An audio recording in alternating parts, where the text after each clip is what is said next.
네, 안녕하세요. 수학연습원 수업 영상이 업로드된 유튜브 채널 SNU 소연도움이라고 합니다. 네, 오늘은 첫 영상이니까 채널 소개 및 간단한 연습 수업 OT를 진행해 보도록 하겠습니다. 네, 먼저 채널 개설 목적에 대해서 말씀드릴 건데요.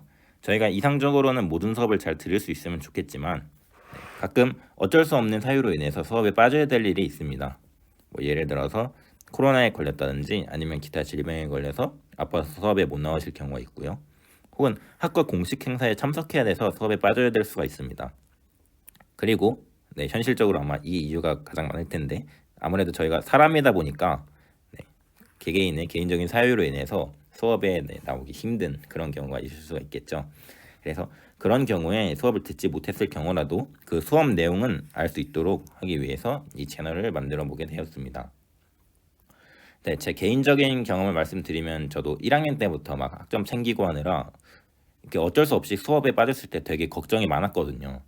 막 교수자나 조교님한테 저가 수업 빠졌으니까 과외해 주세요 이럴 수도 없고, 그리고 수업을 안 듣고서 책만 보고 그 수업 내용을 이해하기에는 실제 수업 시간보다 훨씬 더 많은 시간을 할애해야 하죠. 그래서 저같이 그런 걱정을 하시는 분들에게 좀이라도 도움이 되고자 이 채널을 만들게 되었고요. 또 실제로 수업을 빠진 경우 말고도 수업을 들었더라도 수업을 한 번 들어서는 그 내용이 완벽히 이해가 되지 않을 수가 있잖아요. 그래서 그런 분들은 수업을 여러 번 돌려보면서 내용을 확실히 이해하고 싶다 이런 생각을 하실 수도 있을 것 같아요. 그래서 수학 및 연습 수업의 내용에 복습에 도움이 되고자 이 채널을 개설한 목적도 있습니다. 네, 그리고 영상 업로드 시간은 저희가 수학 연습 수업이 매주 금요일날 일주일에 한 번씩 있잖아요. 그래서 최대한 그 진도에 맞춰서 일주일에 한 번씩 영상을 업로드 하도록 할 거고요. 업로드 시간은 그 마지막 수학 연습 수업이 오후 4시부터 6시까지인가 그럴 거거든요. 그래서 이 수업이 끝난 직후부터 그 주 주말까지 제가 최대한 영상을 만들어서 올려보도록 하겠습니다. 그리고 마지막으로 이 채널의 특징에 대해서 말씀드리자면 그 책을 보신 분들 알겠지만 이 책 내용이 굉장히 방대하고 문제수도 굉장히 많습니다. 그래서 모든 내용을 보기에는 현실적으로 힘들어요. 그래서 이 수리과학부 측에서도 대표 연습 문제 목록이라고 중요한 문제들만 추려가지고 만들어 놓은 리스트가 있는데, 문제는 그 대표 문제 목록도 되게 문제수가 많고요. 그리고 시험에 나오지 않은 그런 유형들도 많습니다. 그래서 저는 여러분들의 효율적인 학습을 위해서 시험 볼 때 꼭 알고 있어야 하는 중요한 내용 위주로 수업을 진행하려고 합니다. 그래서 이 영상에 언급되는 거는 되게 시험과 관련이 깊으니까 여러분들이 꼭 알고 계셨으면 합니다. 그리고 이 수업은 유튜브에 업로드 되다 보니까 그만의 또 장점이 있습니다. 예를 들어서 실제 수업 시간에 여러분들이 출석할 필요 없이 인터넷만 연결되어 있으면 언제 어디서는 여러분들이 편한 시간에 볼 수 있다는 장점이 있습니다.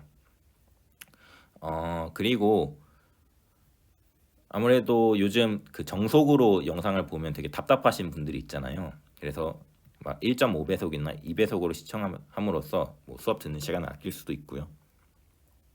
그리고 개념이나 문제 설명할 때 내가 아는 부분이 나오면 과감하게 스크롤 넘겨서 생략함으로써 수업을 효율적으로 되게 들을 수 있을 것 같아요.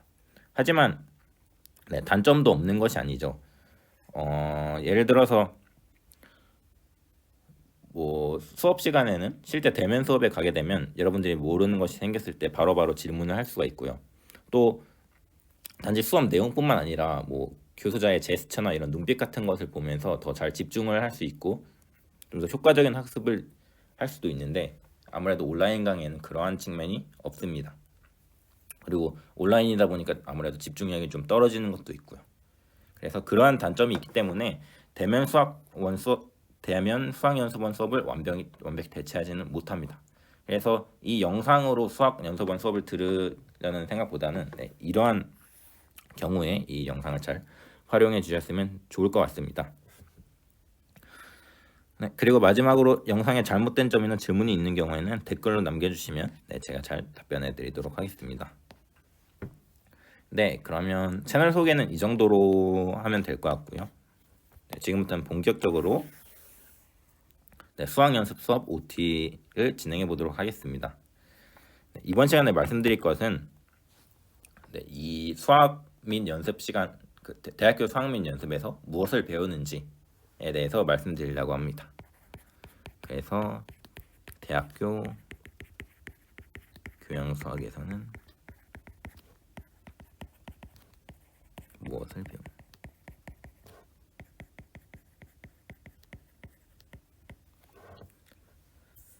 이거에 대한 답은 되게 간단하고 쉬운데요. 바로 저희 수업 교재를 보면 알 수가 있는데 책 제목이 뭐라 써 있죠? 미적분학 1+ 이렇게 써 있죠. 그래서 이걸 보면 쉽게 알 수 있다시피 저희는 미적분학에 대해서 배웁니다. 그런데 여러분들 아마 많은 분들이 미적분학에 대해서 처음 들어보진 않을 것 같아요. 실제로 고등학교에서 여러분들이 미적분학을 많이 배우고 많은 분들이 수능 선택 과목으로 미적분학을 선택을 하십니다. 그리고 설령 수능으로 안 봤더라도 내신으로는 대부분 배우겠죠. 그래서 아마 여러분들이 미적분에 대해서 상당히 많은 것을 알고 있을 것 같아요. 그래서 배운 것을 정리해 보자면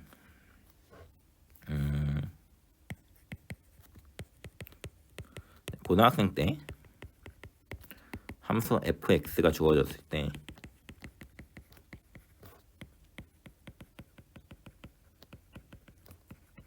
어떤 것들을 배웠냐면 fx의 미분은 어떻게 하는지, 그리고 미분의 성질은 무엇인지 이런 것을 배운 다음에 그리고 이 미분을 어떻게 활용할 수 있는지를 배웁니다. 어떻게 활용할 수 있었죠? 예를 들어서 물체의 위치가 주어졌을 때 그걸 한번 미분하면 속도가 나오고요. 속도를 한번 미분하면 가속도가 나오죠. 이런 물리적인 응용도 있었고 또 그래프의 접선의 기울기를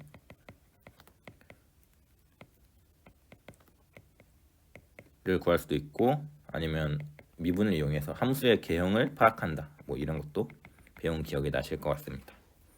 그리고 그 다음에는 미분을 배우고 나서는 적분을 배웠겠죠. 그래서 적분의 성질들 간단히 알아보고요. 그 다음에 얘도 적분의 활용법에 대해서 몇 가지 배웁니다. 그래서 예를 들어보자면 이 위에서 쓴 거에 거꾸로 가속도를 적분하면 속도가 나오고 속도를 적분하면 위치가 나옵니다. 그리고 또 적분을 활용하면 이건 거의 적분의 정의에 가깝긴 한데 도형의 넓이를 좀 잘 구할 수가 있습니다. 그래서 초등학교 때부터 배우던 직사각형이나 이런 원의 넓이 말고도 어떤 함수의 그래프로 인해서 만들어지는 도형의 넓이를 잘 구할 수 있다는 거 사실을 배웠을 것 같습니다. 자, 그런데 이 미분 따로 적분 따로 배우고 나서 끝이 아니겠죠. 그러면 그냥 미분학, 적분학 이러면 되지 미적분학이라고 부르지 않았을 거 아니에요. 그래서 미적분학이 미적분학이라고 불린 이유, 그리고 이 미적분학이 엄청나게 중요한 학문인 이유가 바로 뭐에 담겨 있나요? 아이작 뉴턴이나 라이프니츠 같은 사람들이 발견한 미적분학의 기본 정리에 담겨 있습니다. 이것이 말하는 바는 미분과 적분이 언뜻 보면 서로 관련 없어 보이지만 사실은 그 반대 과정이 있다라는 것이죠.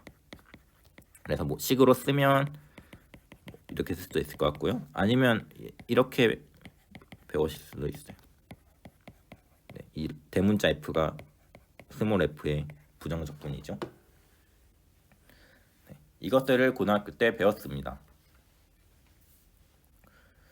자, 그러면 미적분 배웠고 그 활용까지 할 줄 아니까 다 배운 거 아닌가요? 또 미적분학 배울 게 남아 있나요? 이런 질문을 하실 수가 있는데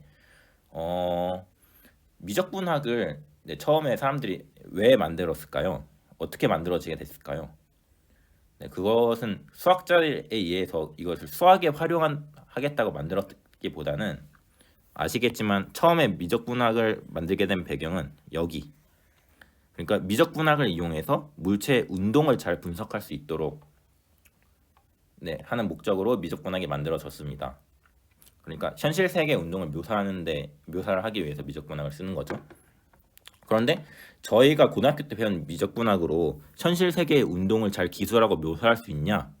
이런 질문을 던질 수 있는데 사실은 그것이 되게 힘듭니다. 왜냐하면 저희가 고등학교 때 배웠던 함수는 자세히 써보면 실수에서 실수, 네, 이렇게 쓰면 실수를 나타내거든요. 실수에서 실수로 가는 함수를 미분하고 적분하는 방법을 배웠어요. 근데 이 실수는 뭐 초등학교 때부터 배웠겠지만 이런 수직선으로 나타낼 수가 있잖아요. 시각화하면. 그리고 이 수직선은 알겠지만 1차원 공간입니다. 그런데 저희가 사는 이런 공간은 몇 차원인가요? 바로 3차원 공간이죠. 그래서 3차원 공간의 물체의 운동을 묘사하기 위해서는 네, 이 함수의 미적분을 할 줄 알아야 하는 게 아니고 이것을 넘어서 이 함수의 미적분을 할 줄 알아야 됩니다. 그래서 3차원 공간에서 3차원 공간으로 가는 함수, 예를 들어서 뭐 어떻게 떠올릴 수가 있을까요? 3차원 공간에서 3차원으로 가니까 입력값을 3개를 받겠죠? 그리고 출력값도 3개입니다. 뭐 예를 들어서 x, y, z, x 더하기 y 더하기 z, y 2의 z. 네. 이런 함수들의 미적분학을 할 줄 알아야 비로소 우리가 사는 3차원 공간에서의 물체의 운동을 묘사를 할 수가 있습니다. 네. 그래서 우리가 대학교 미적분학에서 배우는 것은 네, 단순합니다. 고등학교 때 배웠던 미적분학을 네, 고차원 공간으로 일반화하는 네, 다변수 미적분학을 배우는 것입니다. 왜냐하면 변수가 지금 x 하나만 있는 게 아니라 x, y, z 여러 개 있잖아요. 그래서 이러한 함수의 미적분학을 다변수 미적분학이라고 합니다. 그래서 대학교 교양수학에서 무엇을 배우냐에 대한 답은 바로 다변수 미적분학을 배운다 라고 알고 계시면 되겠고, 이것과 비슷하게 구체적으로 말하면 다변수 미적분학의 다변수 함수의 미분 및 활용,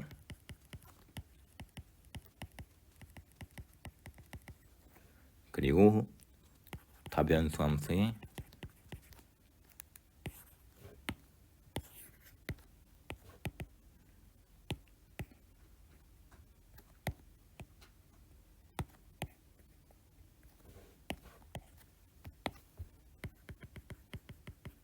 적분 및 활용, 그리고 다변수 함수에서의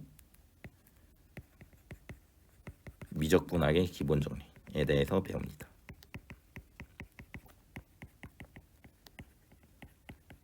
네, 그래서 간단합니다. 이렇게 함수의 정의역만 다차원 공간으로 업그레이드해서 고등학교 때 배웠던 과정들을 그대로 반복하신다, 이렇게 생각을 하면 됩니다. 자, 근데 상당히 큰 문제점이 있는데 바로 얘네들은, 그러니까 우리가 대학교 1학년 수학에서의 목표인 이것들은 2학기 수학 2에서 배웁니다.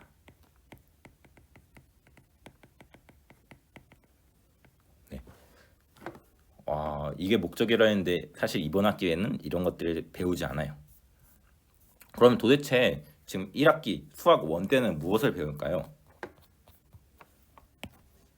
그래서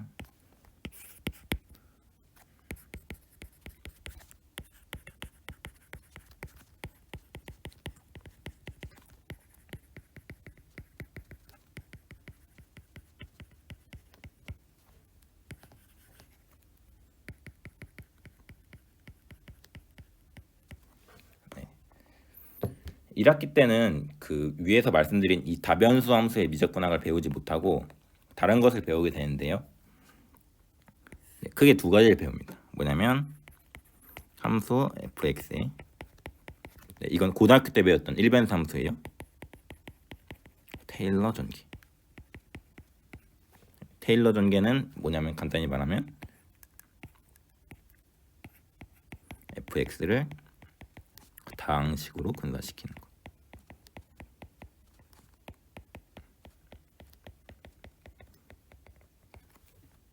그리고 두 번째로 배우는 것은 방금 말씀드렸다시피 2학기 때 다변수 미적분학을 배운다 했죠.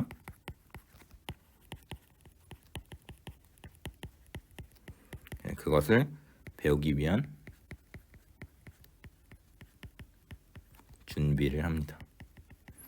그래서 예를 들어서 나중에 더 배우겠지만 뭐 행렬이라든지 아니면 선형사상, 벡터곱, 선적분 같은 것들을 개념들을 배웁니다. 그래서 이 앞에서 쓴 함수 fx의 테일러 전개까지가 아마 거의 중간고사 범위와 같을 거고요. 이 부분이 기말고사 범위 때 시험을 보게 될 겁니다. 자, 그래서 저희는 아마 처음에 이 부분에 대해서 배울 것 같은데요. 그럼 도대체 fx의 테일러 전개, 그러니까 fx를 다항식으로 근사시키는 것을 왜 배워야 되는가에 대해서 잠시 설명을 드리도록 하겠습니다. 뭐냐면 모티베이션은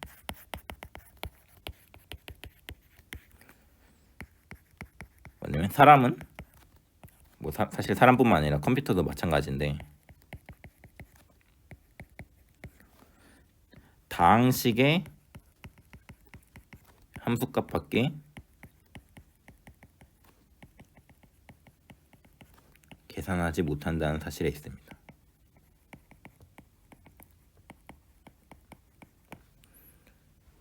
그래서 비록 수학은 그 수학 자체만으로 굉장히 아름답고 재밌지만 사실 수학을 실생활에 써먹기 위해서는 어떤 값을 계산을 할 수가 있어야 되잖아요. 그 계산값을 바탕으로 뭐 제품을 만든다든지 뭐 궤도를 계산해야 한다든지 이럴 거 아니에요.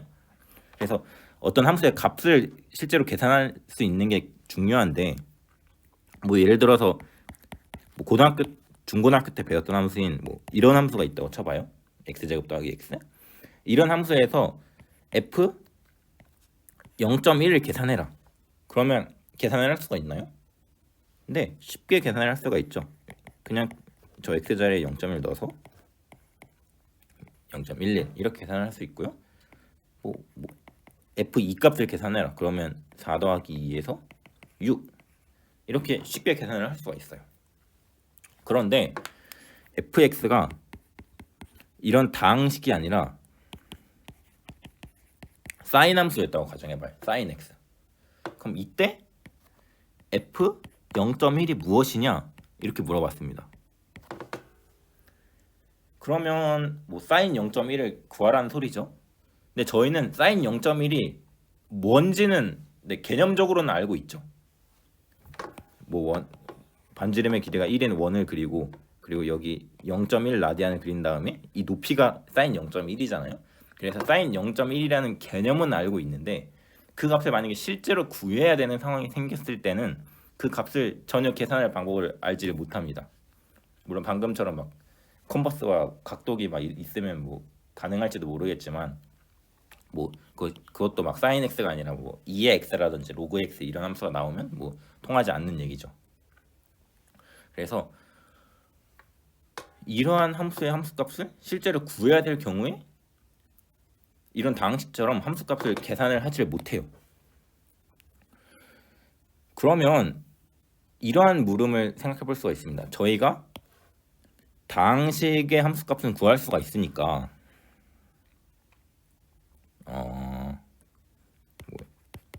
희망사항이라고 적어놓죠.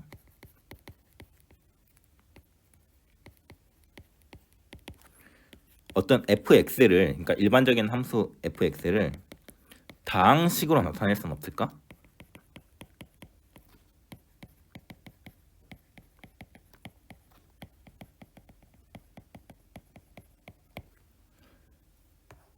이런 질문을 할 수가 있습니다. 왜냐하면 다항식은 보시다시피 함수값을 실제로 계산을 할 수가 있잖아요. 그런데 다행히도 저희가 아는 대부분의 함수들은 이것이 가능합니다. 그래서 나중에 배우겠지만 이 sin x라는 함수, 이 함수값을 구하지 못한 이 함수도 다항식으로 이런 식으로 나타낼 수가 있어요.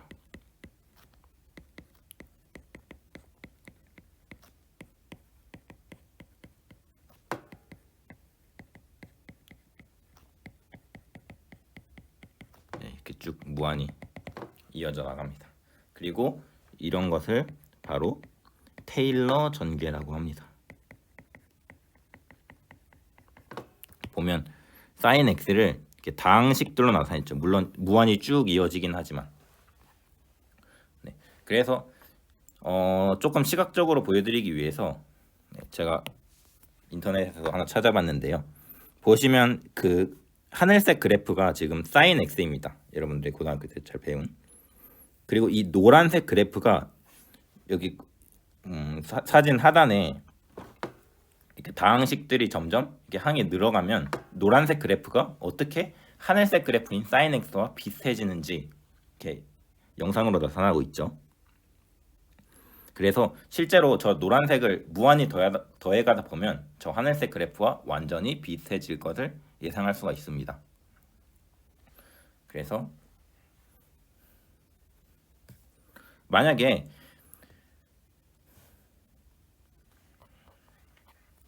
이것이 가능하다면, 그러니까 저희가 이렇게 된다는 것을 배웠다면 0.1 같은 값을 대입하니까 뭐 0.1에 7제곱, 9제곱 이런 거 하면 되게 값이 작아질 거 아니에요? 그래서 이러한 근사식을 세울 수가 있어요. sin x가 어차피 이 뒷부분은 되게 값이 작을 테니까 이렇게 근사할 수가 있지 않겠냐 라는 생각을 가질 수가 있고, 만약에 이것을 할 수 있다면 이제 위에서 원했던 f0.1의 값을 구할 수가 있죠. 어떻게 구해요? 뭐 값이 완전히 똑같진 않겠지만 그냥 이렇게 구하면 되는 것이죠. 그래서 처음에는 sin 0.1이라 했을 때 엄두도 내지 못하는 값을 이렇게 실제로 계산을 할 수가 있게 됩니다. 매우 높은 정확도로요. 네, 그래서 이러한 아이디어를 봤을 때 저희가 배울 것은 단순합니다. 뭐냐면 결국 1학기 중간고사까지 우리가 배울 것은 이 함수가 주어졌을 때 이 테일러 전개를 어떻게 구하는지. 그래서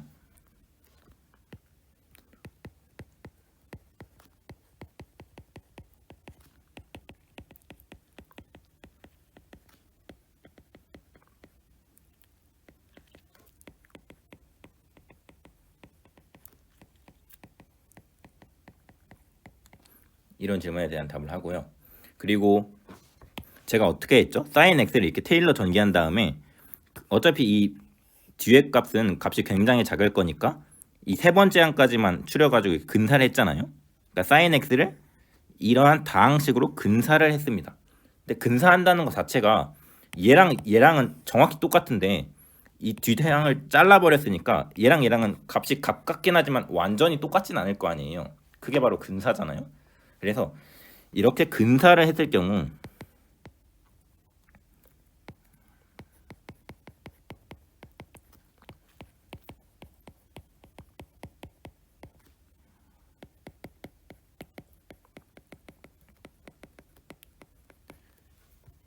이 친구와 이 친구의 차이가 얼마나 나는가. 그러니까 다른 말로 하면 오차는 얼마나 나는가. 이거에 대해서 배우게 됩니다. 왜냐하면 이 두 개의 오차가 작다는 보장이 있어야 실제로 저희가 한 행동에 의미가 있을 거 아니에요. 그래서 이 두 가지 개념을 배우는데 사실 이 질문에 답하기 위해서 선행돼야 되는 과정이 있습니다. 뭐냐면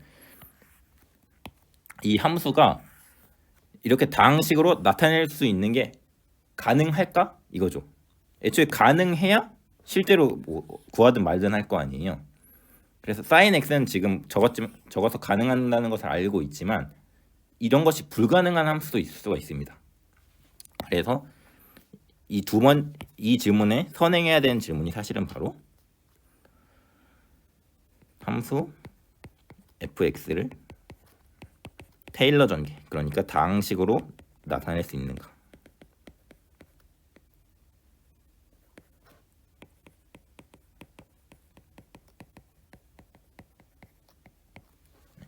이 질문에 답을 할 거고요. 그리고 이 질문과 관계가 깊은데 사실 이게 가능하려면 테일러 전개를 한다는 것은 다항식으로 나타나긴 하는데 무한차수 다항식이에요. 그러니까 다항식을 지금 무한히 계속 더하고 있습니다. 그럼 이렇게 무한히 계속 더해서 이게 만들어지기 위해서는 이 무한히 더하는 것이 그러니까 의미가 있어야 됩니다. 그래서 무한히 더했을 때 그 값이 무한대가 되거나 그러면 안 돼요. 무한히 더해도 이게 특정의 어떤 값으로 가까워져야 이러한 테일러 전개가 의미가 있겠죠. 그래서 가장 먼저 저희가 해결해야 하는 질문이 저렇게 무한히 더하는 작업을 할 때 수렴하기는 하는가?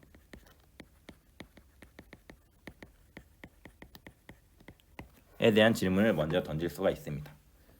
이게 더해서 수렴이 해야 뭐 이게 sin x인지 코사인 x인지 하는 의미가 있을 거 아니에요. 더했는데 값이 무한되면 그게 말이 안 되잖아요. 그래서 가장 먼저 저희가 이 질문에 대해서 답을 하도록 하겠습니다. 그래서 다음 시간 수업 영상부터는 이런 무한급수의 수렴 여부를 판정하는 것부터 수업을 시작해 보도록 하겠습니다.